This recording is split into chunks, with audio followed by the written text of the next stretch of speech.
Hi, everybody. It's Penny and Amanda.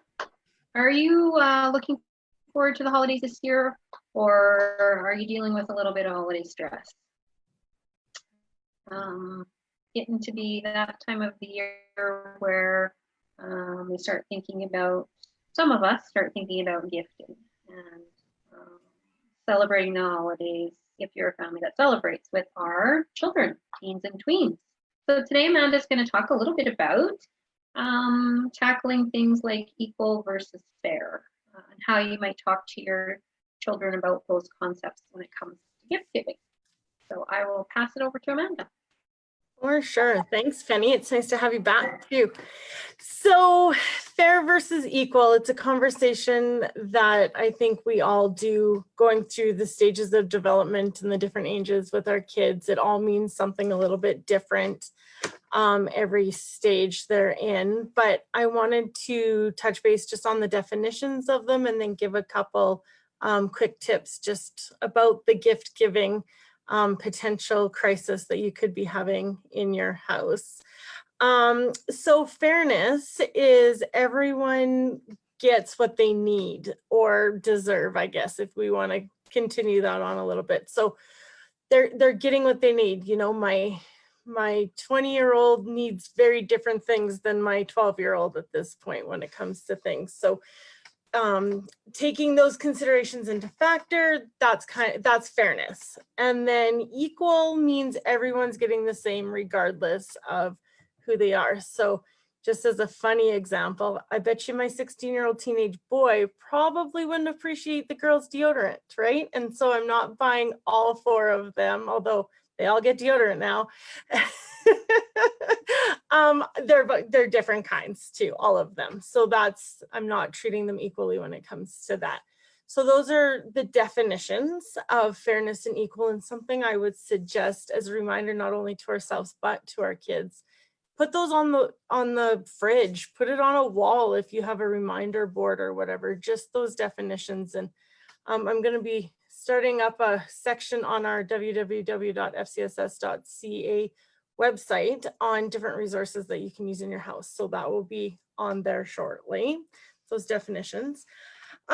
So another example, I mean, I just gave one about deodorant, but one that might fit more households is injuries. And so if you're explaining the difference between fairness and equal, let's look at injuries. So there's a whole spectrum of different injuries, right? We could have broken bones, we could have internal bleeding, we could have internal, illness of kidneys or whatever, those internal organs. We could have deep cuts that might need stitches. We could just have scratches, right? So we've got all these different types of illnesses or, types of injuries. So when we're talking about being equal, it would be like, okay, well, I'm just going to give you all a Band-Aid and you're going to be fixed. Everybody's getting the equal treatment, right? Everybody's getting a Band-Aid. That's not going to fly. And they're going to see that, because it's an extreme example, they're going to see that as like, oh yeah, maybe you got a point, right? A bit of a perspective shift there, because obviously those injuries all can't be solved with a Band-Aid, right? So that's kind of a out of the ordinary example, just an extreme one, just so that we can kind of explain that to our kids so they have a different idea. So then I also have one on Christmas presents, because it is the Christmas season. And I know part of being a tween and a teen is to say, that's not fair. They got more than me, or I didn't get that. Why did they get that? It's part of the development factor again, right? It comes with the territory of being a tween and a teenager. So when we are talking about equal and Christmas presents, a lot of times, me especially, or me also, I have a spreadsheet. Penny, I was telling you about my spreadsheet. So all the kids are on the spreadsheet. There's columns of what they need, like pajamas, all those kind of things that get done at Christmas time. And then I check them off as I'm done them. But again, they're not getting all the exact same things, right? And then when we move into the gifts from us, they're all getting very different things. right? And so it's not equal, but it is going to be fair, right? So with my spreadsheet, I know how many presents each of them get. I kind of know my number price range for all of them, but they all get different things. So that slippery slope of, going into, being fair to equal, right? Yeah, they can all have the same amount of presents if that works for your family. And it can all be fair, right? It can be across the board.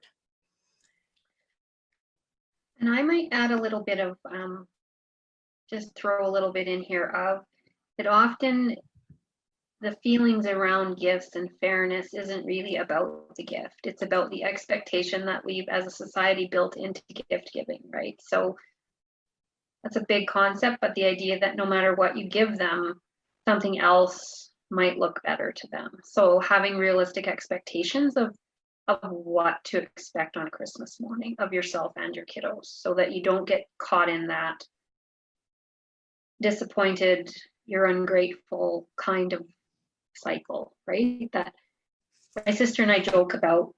Every birthday I phone her and ask her, did you get a pony? And she laughs and says, no, I didn't get a pony. But that idea that as a child you have all of these expectations, and for her it was a pony, and of course that's not a realistic gift. So working with your kids around the ideas of what gifts mean, and that's, I think for me, that's important too. Those conversations, like you said in the past, Amanda, just about accepting that you might be disappointed on Christmas and that that's okay. I mean, yeah, for sure. And you can have a conversation with the kids, age appropriate, of course. Something I have to specify because it does make a difference between the 5-year-old conversation and the 15-year-old conversation. But having a conversation with those older kids and just being like, what, like, we've talked lots about fair and equal, and I know what you want, and you want a big ticket item for say, but your sister wants a bunch of little things. So she might be getting more gifts under the tree, but know that I'm trying to be as fair and equal as I can, right? And so those conversations that you're having about fair and equal, or about feelings, or all those things that we've kind of talked about in the past, are all prepping our kids to be adults. And it's all the little pieces that they need, those stepping stones that they need to get to help understand the way life works, and to help them through those challenges, to be resilient, to problem solve effectively. So every little clip that we're doing on this live is tools for your toolbox. You need to adapt them how they work for your family, of course, and we'll always say that. But yeah, all use stepping stones, use as many stepping stones as you need, and keep that conversation going, right? All the time. A lot of miscommunication comes from no communication, or a little communication. And so I did write down something to remember is, instead of saying, well, because I said so, or that's just the way it is, actually explain your situation to them as much as you can, obviously, again. But yeah, just fill them up with all this necessary information. And it takes a load off of your shoulders as a parent as well, because you can see that they're starting to understand that, for sure. and even just talking through with them, so taking that a step further into, so something that I really like from how to talk so your kids will listen, or listen so your kids will talk, that old book, the idea of sometimes just talking about what they want is enough of, if you're really engaged in what it is they want. Letting them talk through it often eases that desire of wanting, if it is an item that just isn't going to be realistic for your budget. Because let's face it, lots of people don't have the budget for the big ticket items, but encouraging that discussion around the object and acknowledging the feelings of want and is really helpful, because even for tweens and teens, they feel heard, and like Amanda just said, a lot about gifts is about needs inside too, right? So, and another beautiful one I like, if you have the budget, is something they want, something they need, something to wear, and something to read. So I don't know, might not work for everyone, but I like that as well. I actually adopted that a couple years ago.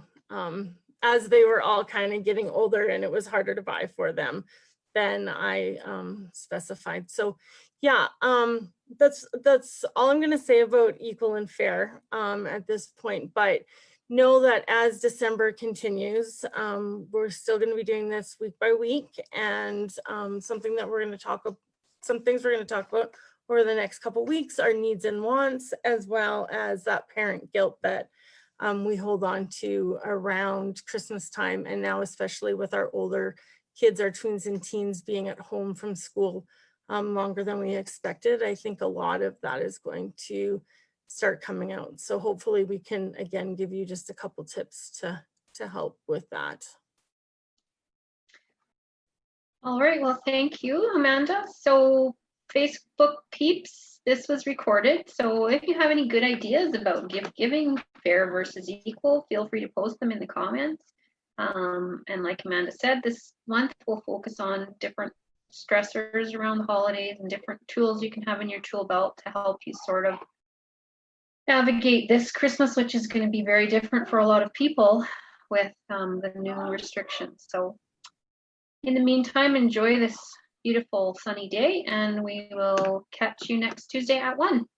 Take care, Bye, everyone. everybody.